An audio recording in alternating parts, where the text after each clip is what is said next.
Hi guys, good morning, welcome to my channel. तो आज मैं हूँ हमारे फ्रेंड रविंदर के साथ।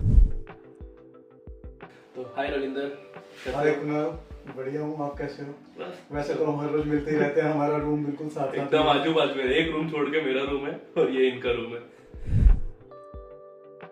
सबसे पहले मैं आपसे ये पूछना चाहूंगा कि मुझे तो सब चीज पता है, बट मैं आप लोगों के लिए इनसे पूछ रहा हूँ कि आप कब आए जर्मनी एक्चुअली। एक्चुअली मैं जर्मनी में, जब इंडिया में कोरोना का लॉकडाउन चल रहा था, एग्जैक्टली उसके नेक्स्ट इनटेक में जर्मनी आया था। तो एक्चुअली मैं दिसंबर में आया था और ये मेरे से पहले एक दो महीना पहले आए थे। आप किस कोर्स में आए थे, मतलब यहाँ पे? जब मैंने इंडिया से अप्लाई किया था तो उस वक्त मेरे पास गोएथे का B1 सर्टिफिकेट था, और B1 के सर्टिफिकेट के बेस पे मेरे को यहाँ पे टेहा डेगेनडॉर्फ में मशीननबाउ में एडमिशन मिला था, जो कि जर्मन कोर्स है। लाइक मीडियम ऑफ इंस्ट्रक्शंस जो है उसमें जर्मन है, तो उस कोर्स में एडमिशन मिला था। और यही इकलौती यूनिवर्सिटी थी जो B1 के बेसिस पे एडमिशन दे रही थी, और जो B2 का सर्टिफिकेट था वो हमको यहाँ पे आने के बाद देना था। तो it was kind of unconditional admission on the basis of B1। Exactly तो मेरा भी सेम कोर्स था, मतलब हम दोनों एक्चुअली मिले ही उसी रीज़न से कि मैं भी मशीन बाउ में ही आया था मास्टर्स जर्मन टॉट में। तो उसके बाद फिर एक्चुअली हम दोनों आते हैं कोर मैकेनिकल बैकग्राउंड से, जिन्होंने इंडिया में बहुत काम किया है। महिंद्रा में काम करते थे आप, और मारुति सुजुकी इंडिया लिमिटेड में भी काम करते थे, अच्छे पोजीशन पे भी थे ये।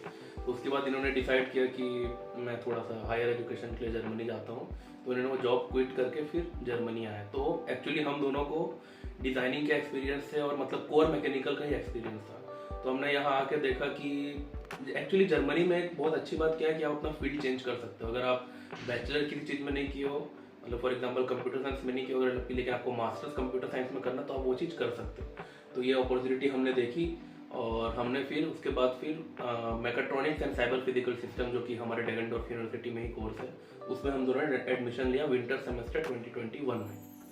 राइट रविंद्र? मैं एक चीज़ और ऐड करना चाहूँगा इसमें, कुणाल ने जो बताया, हम यहाँ पे आने के बाद अगर आपको इंटरेस्ट है और आपके पास स्किल्स हैं तो आप अपना कोर्स चेंज कर सकते हो। लेकिन अगर आप इंडिया से आ रहे हो और आपने मैकेनिकल में किया है और आप सोचो कि यहाँ पे आके आप AI में या कंप्यूटर इंजीनियरिंग में या किसी और फील्ड में एकदम से इंटायरली डिफरेंट फील्ड में आप एडमिशन ले लो, तो वो शायद उसकी पॉसिबिलिटीज़ कोई इतनी ज़्यादा नहीं रहेंगी। और इनफैक्ट अगर आपको एडमिशन मिलता भी है आपकी फील्ड से अलग कोर्स में, तो आपको वीज़ा में भी इशू आ सकता है। आप मतलब एक्चुअली आपके पास प्रियर कुछ आप कोर्स किए होने चाहिए, मतलब आपको उनको दिखाना है कि आप क्यों उसमें जाना चाहते हो, और आपके पास मतलब थोड़े नॉलेज तो होना चाहिए। वैसे नहीं कि आप आर्ट्स के हो और सीधा इंजीनियरिंग में एडमिशन ले रहे हो, तो उतना भी चेंज नहीं होता है। बट आप हाँ, कुछ हद तक आप फील्ड चेंज कर सकते हो। जैसे कि हम मैकेनिकल के थे, कोर मैकेनिकल के, तो हमने मैकाट्रॉनिक्स में चेंज कर लिया उसको, तो वो चीज़ पॉसिबल है। आपको और कहीं से एडमिशन आया था? मेरे को डुइसबर्ग एसन से कंडीशनल एडमिट आया था, लेकिन कोरोना के उस समय में जो कंडीशनल एडमिट था उसमें वीज़ा का इशू था। तो अपने को अनकंडीशनल एडमिशन चाहिए था, जो कि मेरे को सिर्फ टेहा डेविल्डॉफ में मिला था। और मुझे यहाँ पे कोर्स का भी थोड़ा बहुत आइडिया था कि यहाँ का कोर्स काफ़ी अच्छा है, क्योंकि एक दो लोग मेरे से पहले आ चुके थे यहाँ पे। मैं अपने बारे में बताना चाहूँगा, मुझे भी TU स्टुटगार्ट से एडमिशन आया था, बट सेम कंडीशनल एडमिट था। और उसमें भी मुझे मतलब दो ऐसे सब्जेक्ट थे जो कि मुझे खुद से पढ़ के देने थे, जिनकी क्लासेस नहीं होंगी, और सब जर्मन टॉट में था। तो इसकी वजह से फिर मैंने सोचा कि मतलब खुद पढ़ना उससे बेटर है कि जब मेरे को यहाँ एडमिशन मिलता है तो वहीं एडमिशन ले लो। बट वो सब that was in the past and we are now in mechatronics, that's English dot course by the way। तो हम लोग को मीडियम इंस्ट्रक्शन के रीज़न से भी अगर देखा जाए तो बहुत इजी पड़ा हमको, और वो कोर्स में हमने बहुत कुछ सीखा। हमारे अच्छे अच्छे प्रोफेसर थे, अच्छे से ग्रुप स्टडी, केस स्टडीज वगैरह किए हम, तो बहुत सारा नॉलेज मिला हमको। और कैसे मतलब आप मतलब प्रोफेशनल लाइफ में कैसे बिहेव करोगे, आप कैसे प्रेजेंट करोगे अपने आप को, अपने प्रोजेक्ट को, अपने टॉपिक को, तो वो सब चीज़ें बहुत सीखने को मिली हमको। ये सिर्फ जो हमने हमारे कोर्स में कुछ प्रोफेसर्स थे जो कि सब्जेक्ट वाइज तो बहुत टफ थे, लेकिन उसमें जो प्रोजेक्ट वर्क था वो हमारा मंथ टू मंथ डिवाइडेड था। और उसमें हम सिर्फ टेक्निकल, जो हमारा सब्जेक्ट था, सिर्फ टेक्निकल नॉलेज नहीं सीखे हम उसमें जर्मन कंपनीज में, और या समझो कि एक बिजनेस में हमें कैसे बिजनेस को आगे बढ़ाना है, हम उसके एज पूरा जो हमारा केस स्टडी था, जो mechatronics and cyber physical system वाला, उसमें हमारा केस स्टडी एग्जैक्टली एक बिजनेस मॉडल पर डिपेंड था। उसमें ऐसा था कि हमको एक कंपनी सेटअप करनी है, आपकी कंपनी एक गियर शैम्फरिंग प्रोसेस करती है, तो आपको बड़े बड़े इन्वेस्टर्स को जाना के पास जाना है और फंडिंग लेना है और अपने आप की कंपनी के बारे में बताना है कि हमारा कंपनी ये काम करता है, ऐसे काम करता है। तो रिगार्डिंग उसमें ज़्यादा डिटेल अगर अभी जाएंगे तो वीडियो बहुत लंबा हो जाएगा, बट बहुत अच्छा एक्सपीरियंस मिला आपको, मतलब प्रोफेशनल एंड पर्सनल स्किल सब चीज़ आपको इसमें ब्रश अप होता है और आप फिर मतलब एकदम जॉब रेडी हो सकते हो ये सब चीज़ों को अगर आप सीरियसली किए तो। काफ़ी शांत जगह है, काफ़ी अच्छी जगह है, बड़े बड़े शहर सब आसपास नहीं है, कॉस्ट ऑफ लिविंग को इतनी कम भी नहीं कह सकते, अभी तो खैर इन्फ्लेशन काफ़ी बढ़ गया है, but cost of living as compare to Munich and all काफ़ी रेंट्स वगैरह। फॉर एग्जांपल म्यूनिक में मेरी एक फ्रेंड है, वो 800 यूरो देती है शेयर्ड अपार्टमेंट के लिए, तो कि बहुत ज़्यादा है, बट हम लोग यहाँ पे सिंगल अपार्टमेंट के लिए, मतलब ये इसको वोनूम बोलते हैं, मतलब आइंसिमल वोनूम नहीं बोलेंगे इसको, स्टूडियो अपार्टमेंट। तो स्टूडियो अपार्टमेंट इसका हम दे रहे हैं यहाँ पे 330 यूरो समथिंग। तो वो आप डिफरेंस देख सकते हो रेंट में, मतलब यहाँ पे डेगनडोर्फ में और म्यूनिक में। यहाँ पे कॉस्टलीस्ट रूम भी आपको 550-600 तक मिल सकता है।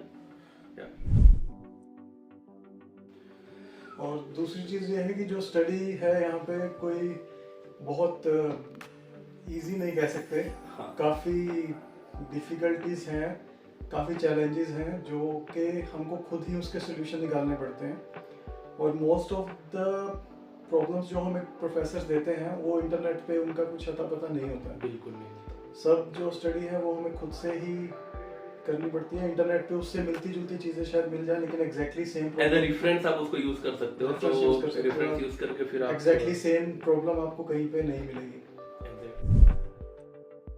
और दूसरा मैं ये जानना चाह रहा था कि आपने मतलब एज अ प्रोफेशनल क्या किया है अपने उसमें? प्रोफेशनल में मैंने अभी अक्टूबर 2023 से एक इंटर्नशिप किया था पोर्शे इंजीनियरिंग स्टुटगार्ट में, और उसके लिए मैंने ऑनलाइन अप्लाई किया था, और नॉर्मली उनके पोर्टल पे जाके अप्लाई किया, अपना CV अपलोड किया, कवर लेटर अपलोड किया, और कुछ डॉक्यूमेंट्स थे जो चाहिए थे, जैसे अपनी मार्कशीट्स वगैरह।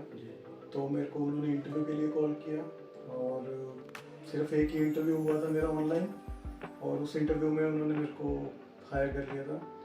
तो मैं 6 मंथ्स फिर इंटर्नशिप किया हूँ पोर्शे इंजीनियरिंग में। पोर्शे की एक एक्चुअली सिस्टर कंसर्न है या डॉटर कंसर्न को, पोर्शे आगे जो मेन कंपनी है उसकी चाइल्ड कंसर्न है पोर्शे इंजीनियरिंग। तो ये ओनली सर्विसेज का काम देखती है, इसमें सब इंजीनियरिंग का काम होता है, डिज़ाइन डेवलपमेंट एंड ये सब उसमें रहता है। और 6 मंथ्स की मेरी वहाँ पे लर्निंग जर्नी बहुत बहुत बहुत ज़्यादा अच्छी रही, क्योंकि पहली बार जर्मनी में आके प्रोफेशनल वर्ल्ड में का एक्सपोजर मिला मेरे को। और जो वहाँ पे लोग थे काफ़ी, जो मेरा मैनेजर और जो मेरा जो HOD था वो बहुत ज़्यादा हेल्पफुल थे, मतलब हर एक चीज़ के लिए, हर एक टास्क बिल्कुल एग्जैक्ट एक्सपेक्टेशन बताई जाती थी कि मुझे क्या करना है और वो क्या एक्सपेक्ट करते हैं। तो मैं वर्किंग पैकेजेस क्लियर थे। हाँ, तो मैं उसको आउट परफॉर्म करने की ही कोशिश करता था।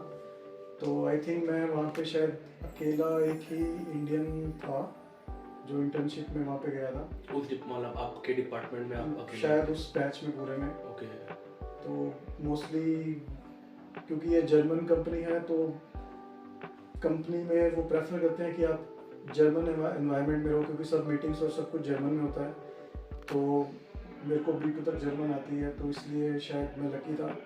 बट मैनेजर इतना हेल्पफुल था कि अगर मेरे को कोई चीज़ समझ नहीं आ रही है जर्मन में, तो वो मुझे इंग्लिश में एग्जैक्टली क्लियर करता था कि ये काम ऐसे करना है और ये काम तुझे करना है। मैं अपनी तरफ से 100% से ज़्यादा देने की कोशिश करता था। और यहाँ पे वर्क कल्चर में मैंने एक चीज़ देखी है, जब आपको कोई टास्क मिला है, आपको कोई रोल मिला है, अगर आप उसको पूरी 100% डेडिकेशन से करते हो, और लाइक उसमें आप ये नहीं कि ब्रेक ले रहे हो या इधर जा रहे हो, आप पूरा उस पर फोकस कर रहे हो, अच्छे से काम कर रहे हो, तो ये लोग उस चीज़ की बहुत ज़्यादा रिस्पेक्ट करते हैं। तो मेरी इंटर्नशिप के बाद ही मेरे को उसी कंपनी में 2 मास्टर थीसिस ऑफर हुई थी। एक मास्टर थीसिस स्पेशली मेरे मैनेजर ने मेरे लिए ही बनाई थी, क्योंकि उसको मेरा काम पसंद आ रहा था, तो वो चाहता था कि मैं कंपनी में रुकूं। बट मेरे को थोड़ा करियर में कुछ और चीज़ में इंटरेस्ट आ रहा था, तो मेरे को वो थीसिस मैंने एक्सेप्ट नहीं करी। और दूसरी थीसिस मेरे को वहाँ के और डिपार्टमेंट से आई थी, वो AI में थी, आर्टिफिशियल इंटेलिजेंस में।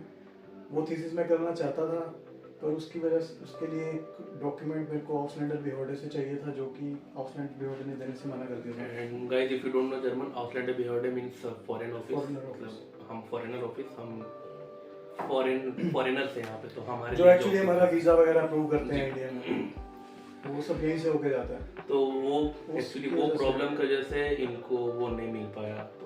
तो वो थीसिस मेरे को फिर ड्रॉप आउट करनी पड़ी। अभी करंटली मैं अपनी यूनिवर्सिटी के एक प्रोफेसर के साथ ही स्टूडेंटिश हिल्फ्रट्स कर रहा हूँ, जो कि बेसिकली एक मिनी जॉब टाइप रहती है। आप हफ्ते में 12 घंटे काम करते हो एक हफ्ते में, और आपको 540 यूरो, 542, 550 और 542 यूरोज आपको मंथली मिलता है उसमें। और अभी मैं बहुत अच्छे प्रोजेक्ट पे काम कर रहा हूँ, ऑटोनोमस ड्राइविंग के ऊपर काम है, तो मुझे उसमें काफ़ी इंटरेस्ट आ रहा है।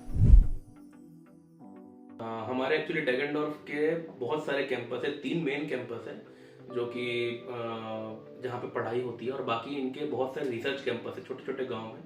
तो उनमें से एक छोटे कैंपस में मैं हूँ और एक छोटे कैंपस में ये है, और उसमें आपको बहुत अच्छा ज़्यादा सीखने को मिलता है कि आप मतलब एक्चुअल में पूरा प्रोजेक्ट आपके अंडर रहता है, तो आप पूरा मतलब ऐसा आप उसको स्टार्ट से फिनिश तक आप खुद ही शेप करते हो कि आपको कैसे काम करना है उसमें।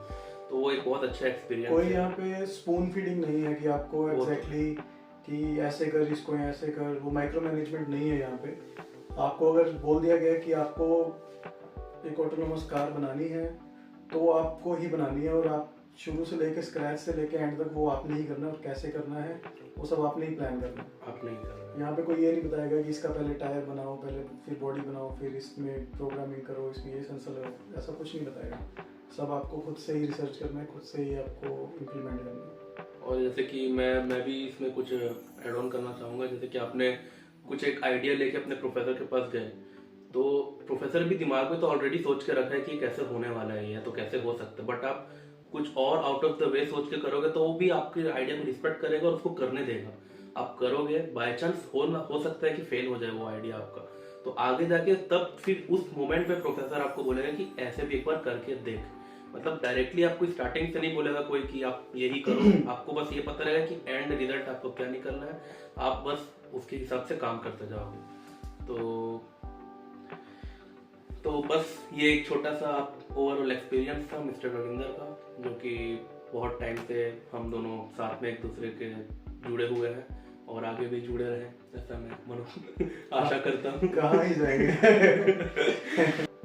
बस तो गाइस, अपनी जर्नी जो है आप लगे रहिए, और जितनी मेहनत करेंगे यहाँ पहुँचेंगे, यहाँ पे आके उससे डबल मेहनत करनी है आपको स्टडी कंप्लीट करने के लिए, और उसके बाद भगवान ने सब कुछ चाहा तो सब कुछ बढ़िया होगा। अपनी तरफ से बस अपना एफर्ट दीजिए, फुल एफर्ट दीजिए, और चैनल को सब्सक्राइब जरूर करो। ये भाई का चैनल है, कुणाल का। ये सिर्फ आप लोग अगर सब्सक्राइब करते हो, यही हमारे लिए इनकरेजमेंट है, भाई के लिए इनकरेजमेंट है। तो थैंक यू गाइस, जैसे कि रविंदर भाई ने कहा, please like share subscribe my channel. तो मिलते हैं फिर नेक्स्ट वीडियो में। Bye bye. Bye bye.